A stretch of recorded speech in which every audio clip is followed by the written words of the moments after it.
चलिए अब आपको प्रधानमंत्री के मन की बात का एपिसोड सुनवाते हैं। आज 131वां एपिसोड है। देशवासियों को प्रधानमंत्री संबोधित कर के रहे हैं, सुनिए। लीडर्स ये देखकर हैरत में पड़ गए कि कैसे एआई की मदद से हम हमारे प्राचीन ग्रंथों को, हमारे प्राचीन ज्ञान को, हमारी पांडुलिपियों को संरक्षित कर रहे हैं, आज की जनरेशन के अनुरूप ढाल रहे हैं।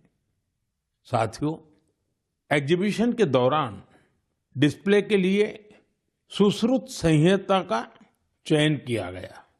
पहले स्टेप में दिखाया गया कि कैसे टेक्नोलॉजी की मदद से हम पांडुलिपियों की इमेज क्वालिटी सुधारकर उन्हें पढ़ने लायक बना रहे हैं। सेकंड स्टेप में इस इमेज को मशीन के पढ़ने लायक टेक्स्ट में बदला गया। अगले स्टेप में मशीन रीडेबल टेक्स्ट को एक एआई अवतार ने पढ़ा और फिर अगले स्टेप में हमने ये भी दिखाया कि कैसे टेक्नोलॉजी से ये अनमोल भारतीय ज्ञान इंडियन लैंग्वेजेस और विदेशी भाषाओं में ट्रांसलेट किया जा सकता है। भारत के प्राचीन ज्ञान को आधुनिक अवतार के माध्यम से जानने में वर्ल्ड लीडर्स ने बहुत दिलचस्पी दिखाई। साथियों, इस समिट में दुनिया को एआई के क्षेत्र में भारत की अद्भुत क्षमताएं देखने को मिली है। इस दौरान भारत ने 3 made in India AI model भी लॉन्च किए। ये अपने आप में अब तक की सबसे बड़ी एआई समिट रही है। इस समिट को लेकर युवाओं का जोश और उत्साह देखते ही बन रहा था। मैं सभी देशवासियों को इस समिट की सफलता की बधाई देता हूं। साथियों, मैं अक्सर कहता हूं, जो खेले वो खिले। खेल हमें जोड़ता भी है। आजकल आप T20 वर्ल्ड कप के मैच देख रहे होंगे और मुझे पक्का विश्वास है कि मैच देखते हुए कई बार आंखें किसी खास खिलाड़ी पर टिक जाती होंगी। जर्सी किसी और देश की होती है, लेकिन नाम सुनकर लगता है कि अरे ये तो अपने देश का है। तब दिल के किसी कोने में एक हल्की सी खुशी आती है, क्योंकि वो खिलाड़ी भारतीय मूल का होता है और वो उस देश के लिए खेल रहा होता है जहां उसका परिवार बस गया है। वे अपने अपने देशों की जर्सी पहनकर मैदान में उतरते हैं, पूरे मन से उस देश का प्रतिनिधित्व करते हैं। कनाडा की टीम में सबसे ज्यादा भारतीय मूल के खिलाड़ी हैं। टीम के कप्तान दिलप्रीत बाजवा का जन्म पंजाब के गुरदासपुर में हुआ था। नवनीत धालीवाल चंडीगढ़ के हैं। इस लिस्ट में हर्ष ठाकर, श्रेयस मोवा जैसे कई नाम हैं जो कनाडा के साथ साथ भारत का भी गौरव बढ़ा रहे हैं। अमेरिका की टीम में कई चेहरे भारत के घरेलू क्रिकेट से निकले हुए हैं। अमेरिकी टीम के कप्तान मोनांग पटेल गुजरात की अंडर-16 और अंडर-18 टीम के लिए भी खेल चुके हैं। मुंबई के सौरभ, हरमीत सिंह, दिल्ली के मिलिंद कुमार, ये सब अमेरिकी टीम के शान है। ओमान की टीम में आज कई चेहरे हैं जो पहले भारत के अलग अलग राज्यों में खेल चुके हैं। जतिंदर सिंह, विनायक शुक्ला, करण, जय, आशीष जैसे खिलाड़ी ओमान क्रिकेट की मजबूत कड़ी है। न्यूजीलैंड, यूएई और इटली की टीमों में भी भारतीय मूल के खिलाड़ी अपनी जगह बना रहे हैं। ऐसे कितने ही भारतीय मूल के खिलाड़ी हैं जो अपने देश का गौरव बढ़ा रहे हैं, वहां के युवाओं के लिए प्रेरणा बन रहे हैं। भारतीयता की यही तो विशेषता है। भारतीय जहां भी जाते हैं अपनी मातृभूमि की जड़ों से जुड़े रहते हैं और अपनी कर्मभूमि यानी जिस देश में रहते हैं उसके विकास में भी सहयोग करते हैं। मेरे प्यारे देशवासियों, किसी भी माता पिता के लिए अपने बच्चे को खोने से बड़ा दुख कुछ और हो ही नहीं सकता। छोटे से बच्चे को खोने का दुख तो और भी गहरा होता है।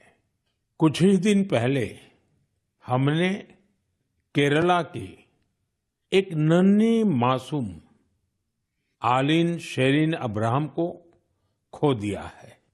महज 10 महीनों में वो इस दुनिया से चली गई।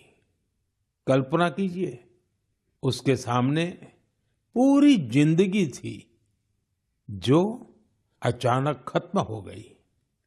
कितने ही सपने और खुशियां अधूरी रह गई। उसके पेरेंट्स जिस पीड़ा से गुजर रहे होंगे उसे शब्दों से व्यक्त नहीं किया जा सकता है। लेकिन इतने गहरे दर्द के बीच भी आलिन के पिता अरुण अब्राहम और मां शेरिन ने एक ऐसा फैसला लिया जिससे हर देशवासी का हृदय उनके प्रति सम्मान से भर गया है। उन्होंने आलिन के अंगदान का फैसला किया। इस एक फैसले से पता चलता है कि उनकी सोच कितनी बड़ी है और व्यक्तित्व कितना विशाल। एक तरफ वे अपनी बच्ची को खोने के शोक में डूबे थे, तो वहीं दूसरों की मदद का भाव भी उनमें भरा था। वे चाहते थे कि किसी भी परिवार को ऐसा दिन देखना न पड़े। आलिन शेरिन अब्राहम आज हमारे बीच नहीं है, लेकिन उसका नाम देश के कम उम्र की ऑर्गन डोनर्स में जुड़ गया है। साथियों, इन दिनों भारत में ऑर्गन डोनेशन को लेकर जागरूकता लगातार बढ़ रही है। इससे उन लोगों की मदद हो रही है जिन्हें इसकी जरूरत है। इसके साथ ही देश में मेडिकल रिसर्च को भी बल मिल रहा है। इस दिशा में कई संस्थाएं और लोग असाधारण कार्य कर रहे हैं। साथियों, केरला की आलिन की तरह ही ऐसे बहुत से लोग हैं जिन्होंने ऑर्गन डोनेशन के जरिए किसी को दूसरा जीवन दिया है। जैसे दिल्ली की लक्ष्मी देवी जी हैं। उन्होंने बीते वर्ष केदारनाथ की यात्रा की। इसके लिए उन्हें 14 किलोमीटर की ट्रैकिंग करनी पड़ी। आपको ये जानकर हैरानी होगी कि उन्होंने यह यात्रा हार्ट ट्रांसप्लांट के बाद की। उनका हार्ट केवल 15% ही काम कर रहा था।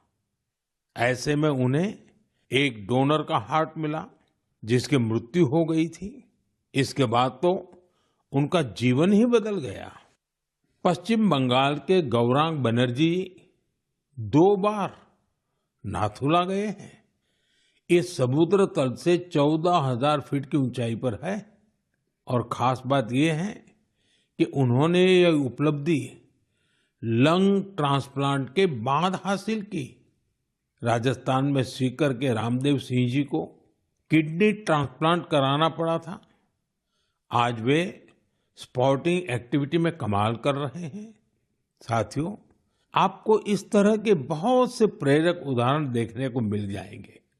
इससे यह बात फिर साबित होती है कि किसी एक की नेक पहल न जाने कितने लोगों की जिंदगी बदल सकती है। मैं उन सभी लोगों के हृदय से सराहना करता हूं जिन्होंने ऐसे नेक कार्य किए हैं। मेरे प्यारे देशवासियों, आजादी के अमृत महोत्सव के दौरान मैंने लाल किले से 5 प्राणों की बात कही थी। उनमें से एक है गुलामी की मानसिकता से मुक्ति।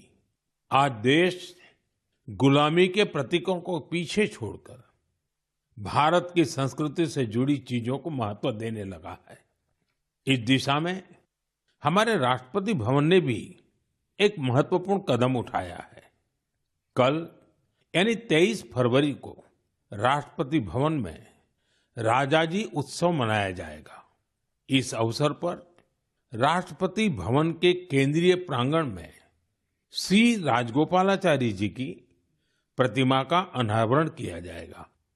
वे स्वतंत्र भारत के पहले भारतीय गवर्नर जनरल थे। वे उन लोगों में थे जिन्होंने सत्ता को पद की तरह नहीं, सेवा की तरह देखा। सार्वजनिक जीवन में उनका आचरण, आत्मसंयम और स्वतंत्र चिंतन आज भी हमें प्रेरित करता है। दुर्भाग्य से आजादी के बाद भी राष्ट्रपति भवन में ब्रिटिश प्रशासकों की मूर्तियां तो लगी रहने दी गई, लेकिन देश के महान सपूतों को जगह नहीं दी गई। ब्रिटिश आर्किटेक्ट एडविन लुटियंस की प्रतिमा भी राष्ट्रपति भवन में लगी हुई थी। अब इस प्रतिमा के स्थान पर राजा जी की प्रतिमा लगाई जाएगी। राजा जी उत्सव के दौरान राजगोपालाचारी जी पर आधारित प्रदर्शनी भी लगेगी। ये प्रदर्शनी 1 मार्च तक चलेगी। मौका निकालकर आप भी इसे देखने जरूर जाइएगा। मेरे प्यारे देशवासियों, मन की बात में मैंने आपसे डिजिटल अरेस्ट पर विस्तार से बात की है। इसके बाद देश में डिजिटल अरेस्ट और डिजिटल फ्रॉड को लेकर हमारे समाज में काफी जागरूकता आई, लेकिन अभी भी हमारे आसपास ऐसी घटनाएं हो रही हैं जो अक्षम्य है। निर्दोष लोगों को डिजिटल अरेस्ट और फाइनेंशियल फ्रॉड का निशाना बनाया जा रहा है। कई बार पता चलता है कि किसी सीनियर सिटीजन की जीवन भर की कमाई ठग ली गई। कभी किसी उन पैसों की ठगी हो जाती है जो उसने बच्चों की फीस जमा करने के लिए बचाए थे। कारोबारियों से धोखाधड़ी की खबरें भी हमें देखने को मिलती हैं। कोई फोन करता है और कहता है, मैं एक बड़ा अधिकारी हूं, आपको कुछ डिटेल्स शेयर करनी होगी। इसके बाद भोले भाले लोग ऐसा ही कर बैठते हैं। इसलिए आपका सतर्क रहना, जागरूक रहना बेहद जरूरी है। साथियों, आप सभी केवाईसी, नो योर कस्टमर, यानी अपने ग्राहक को जाने, इस प्रोसेस को तो जानते ही होंगे। कभी कभी जब आपसे बैंक से केवाईसी अपडेट या री केवाईसी करवाने के मैसेज आते हैं तो मन में सवाल उठता है, मैंने तो पहले ही केवाईसी करवा रखी है, तो ये फिर क्यों? मेरा आपसे आग्रह है, झुंझलाइए नहीं। ये आपके पैसे की सुरक्षा के लिए ही है। हम सभी जानते हैं कि आजकल पेंशन, सब्सिडी, बीमा, यूपीआई सब कुछ बैंक खाते से जुड़ा है। इसी वजह से बैंक समय समय पर री केवाईसी करते हैं ताकि आपका बैंक अकाउंट सुरक्षित रहे। हाँ, इसमें भी आपको एक बात याद रखनी है, जो अपराधी हैं वो फर्जी कॉल करते हैं, एसएमएस और लिंक भेजते हैं। इसलिए हमें सतर्क रहना है और ऐसे धोखेबाजों के झांसे में नहीं आना है। केवाईसी या री केवाईसी केवल अपने बैंक की शाखा या आधिकारिक ऐप और ऑथराइज्ड मीडियम से ही कराएं। ओटीपी, आधार नंबर या बैंक खाते संबंधी जानकारी किसी को भी न दें। और सबसे अहम बात, अपने पासवर्ड को समय समय पर जरूर बदलते रहें। जैसे हर मौसम के साथ खान पान बदल जाता है, पहनावा भी बदल जाता है, वैसे ही नियम बना लीजिए कि हर कुछ दिन में आपको अपना पासवर्ड भी बदल लेना है। साथियों, हाल ही में भारतीय रिजर्व बैंक ने इन्हीं विषयों पर वित्तीय साक्षरता सप्ताह का आयोजन किया था। वित्तीय साक्षरता का ये अभियान अब पूरे वर्ष जारी रहेगा। इसलिए भारतीय रिजर्व बैंक के मैसेज का ध्यान रखें और अपनी केवाईसी अपडेटेड रखें।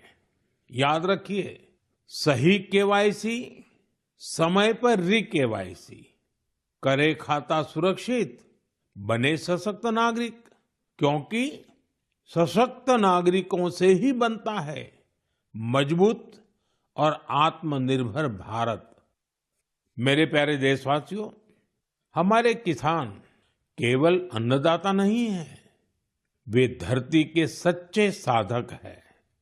मिट्टी को सोना बनाना क्या होता है, ये कोई हमारे किसानों से सीखे। और हमारा आज का किसान तो परंपरा और टेक्नोलॉजी दोनों को साथ लेकर चल रहा है। और मुझे ये देखकर खुशी होती है कि हमारे किसान अब सिर्फ उत्पादन नहीं, बल्कि गुणवत्ता, वैल्यू एडिशन और नए बाजारों पर भी ध्यान दे रहे हैं।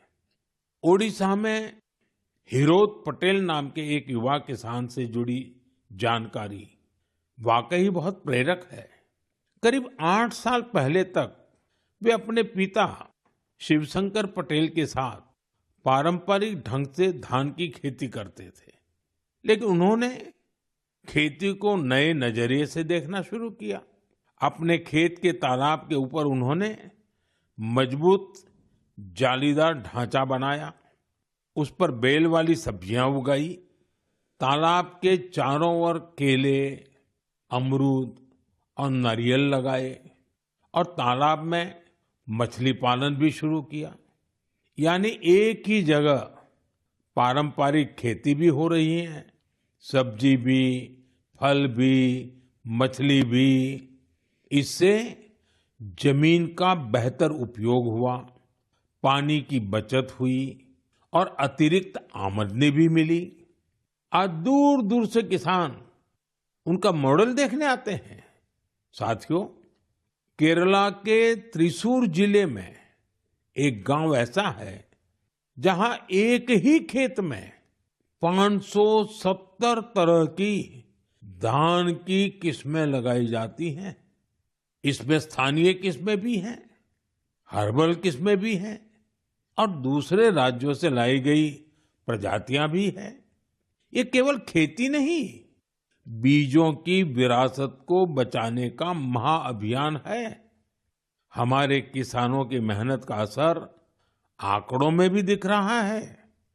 भारत आज दुनिया का सबसे बड़ा चावल उत्पादक देश बन चुका है।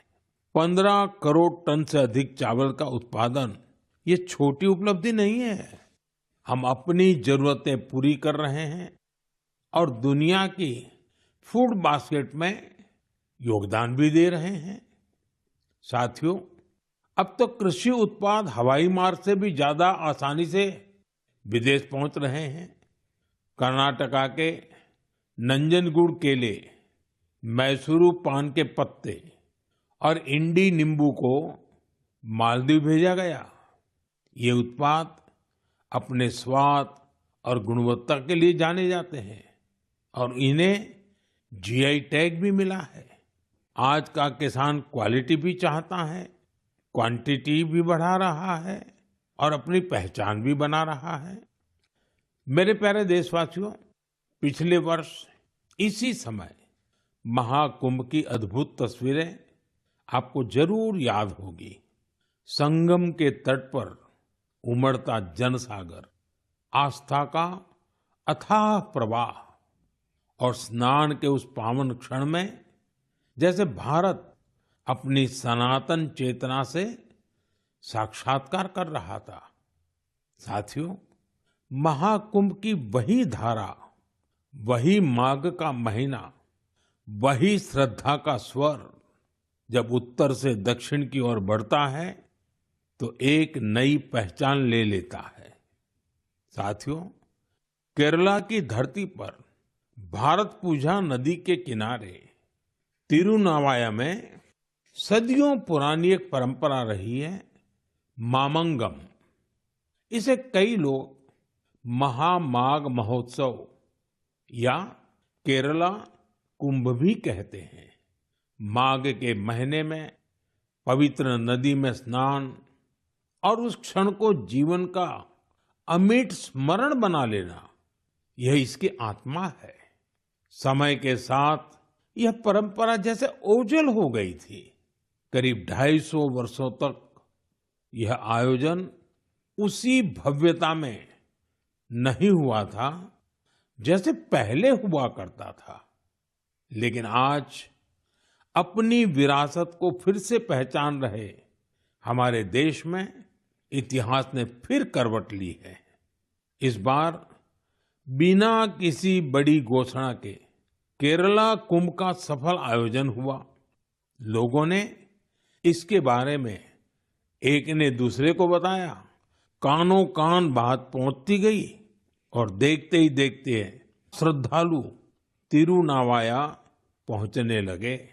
साथियों, महाकुंभ हो या केरला कुंभ, ये केवल स्नान का पर्व नहीं है, यह स्मृति का जागरण है, यह संस्कृति का पुनर्स्मरण है।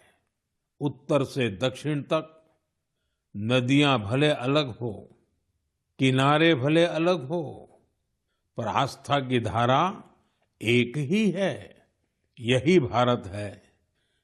साथियों, हमारे देश में ऐसे लोग हमेशा जनता के दिलों में बसे रहते हैं, जिन्होंने समाज के कल्याण के लिए काम किया होता है, जिन्होंने अपने नेक कार्यों में जनता को प्राथमिकता दी होती है। अम्मा जयललिता जी ऐसी ही एक लोकप्रिय लीडर थी। 24 फरवरी उनके जन्मदिन का अवसर होता है। तमिलनाडु के लोगों का उनसे लगाव कितना गहरा था, यह मुझे आज भी राज्य के दौरे में दिखता है। अम्मा जयललिता जी का जिक्र होते ही तमिलनाडु के लोगों के चेहरे खिल उठते हैं। हमारी नारी शक्ति का जुड़ाव तो उनसे और विशेष रहा है।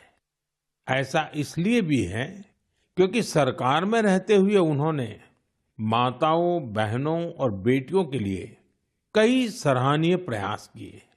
राज्य में कानून व्यवस्था को दुरुस्त रखने के लिए भी उन्होंने बहुत ठोस कदम उठाए थे। देशभक्ति की भावना उनमें कूट-कूट कर भरी थी। इसके साथ ही भारत की सांस्कृतिक विरासत पर उन्हें बहुत गर्व था। अम्मा जयललिता जी के साथ हुई हर मुलाकात, हर प्रकार की बातचीत मेरे मन में आज भी ताजा है। वे गुजरात में 2002 और 2012 में हुए मेरे 2 शपथ ग्रहण समारोह में भी शामिल हुई थी, जब हम दोनों अपने अपने राज्य में मुख्यमंत्री थे। तब गुड गवर्नेंस जैसे विषयों पर अक्सर हमारे बीच बातचीत होती रहती थी। उनकी सोच बिल्कुल स्पष्ट थी और विचार बेहद सुलझे हुए। यह उनकी एक बड़ी खासियत थी। कई वर्ष पहले उन्होंने पोंगल के पावन अवसर पर मुझे लंच के लिए चेन्नई आमंत्रित किया था। स्नेह से भरा उनका वो भाव मेरे लिए अविस्मरणीय रहेगा। एक बार फिर मैं उन्हें विनम्र श्रद्धांजलि अर्पित करता हूँ। जयललिता अवरगड़क येन निनैवांजलिगल समुदायत्तिर्क अवर अट्रिय सेवै एंड्रुम निनैविल इरुक्कुम। मेरे प्यारे देशवासियों, अब मैं बात करूंगा अपने प्यारे छोटे होनहार बच्चों से, उन बच्चों से जिनका इस समय एग्जाम चल रहा है। मुझे उम्मीद है आपने इस महीने की शुरुआत में परीक्षा पे चर्चा देखी होगी और आपको उससे कुछ सीखने को भी मिला होगा। लेकिन मैं फिर भी पूछूंगा, पढ़ाई की ज्यादा टेंशन तो नहीं ले रहे ना आप? मेरे प्यारे बच्चों, आप तो एग्जाम वॉरियर है। मुझे विश्वास है आप सभी पूरे मन से इम्तिहान की तैयारियों में लगे होंगे। हाँ, ऐसे समय में मन में थोड़ी शंका आना भी स्वाभाविक है। कभी लगता है सब याद रहेगा या नहीं रहेगा, कभी लगता है समय कम तो नहीं पड़ जाएगा ना। ये भाव हर पीढ़ी के बच्चों ने महसूस किए हैं। आप अकेले नहीं हैं। आप याद रखिए, आपका मूल्य आपकी मार्कशीट से तय नहीं होता। इसलिए खुद पर भरोसा रखिए। जो पढ़ा है उसे पूरे मन से लिखिए, और जो नहीं आया उस एक सवाल को अपने मन पर हावी मत होने दीजिए। और एक बात, अपने माता पिता और शिक्षकों से बात करते रहिए। वे आपके नंबरों से नहीं, आपके प्रयास से आपकी पहचान करते हैं। वो आपकी मेहनत से खुश रहते हैं। मुझे पूरा भरोसा है कि आप परीक्षा में भी सफल होंगे और अपने जीवन में भी सफलता की नई ऊंचाई प्राप्त करेंगे। साथियों, इन दिनों रमजान चल रहा है। मैं इस पवित्र महीने के लिए सभी को शुभकामनाएं देता हूं। कुछ ही दिनों बाद होली का पर्व भी आ रहा है, यानी रंग, गुलाल और हंसी खुशी से भरा समय दस्तक देने वाला है। आप सभी अपने परिवार और अपनों के साथ खुशी के साथ सारे त्योहार मनाएं। और हाँ, कुछ मंत्र हमेशा याद रखें, जैसे वोकल फॉर लोकल। हमारे होली के त्योहारों में या अन्य कोई भी त्योहार में अनेक ऐसे साजो सामान घुस गए हैं जो विदेशी हैं। इन्हें त्योहारों से दूर रखिए, होली से भी दूर रखिए, स्वदेशी अपनाइए। जब आप स्वदेशी खरीदते हैं तो देश को आत्मनिर्भर बनाने के अभियान में भी मदद करते हैं। साथियों, मुझे हर महीने मन की बात के लिए आपके ढेरों सुझाव मिलते हैं। आपके भेजे गए संदेशों से हमें देश के कोने कोने में छिपी अद्भुत प्रतिभाओं के बारे में पता चलता है। निजी स्वार्थ से उठकर समाज के लिए कुछ करने की अनेक प्रेरणादायी गाथाएं आपके माध्यम से देश भर के लोगों तक पहुंची हैं। आप ऐसे ही अपने प्रयास जारी रखें। मुझे आपके संदेशों का इंतजार रहेगा। मैं एक बार फिर आपको और आपके परिवार को आने वाले त्योहारों की अनेक अनेक शुभकामनाएं देता हूं। बहुत बहुत धन्यवाद। नमस्कार।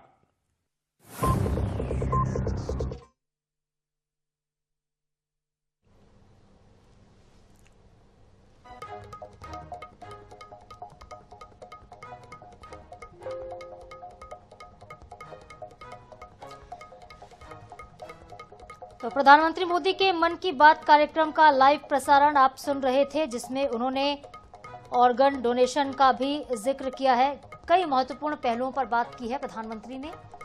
एआई समिट का भी जिक्र किया। देशवासियों को संबोधित कर रहे थे पीएम। 131वां ये एपिसोड है मन की बात का।